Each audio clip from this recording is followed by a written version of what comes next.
In the heart of East Texas, where community runs deep and craft beer is on the rise, something exciting is brewing.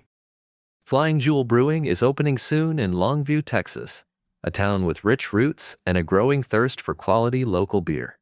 We're not just here to pour pints, we're here to build tradition. Each year we host the East Texas Brewers Guild Fall Brew Fest, uniting breweries and beer lovers from all over East Texas. But to keep up with the crowd, we need serious pouring power. Our current setup, it's just not cutting it anymore. That's why we're going all in for the Coldbreak 10-tap Jockey Box, a festival-ready powerhouse built for speed, variety, and clean cold pours.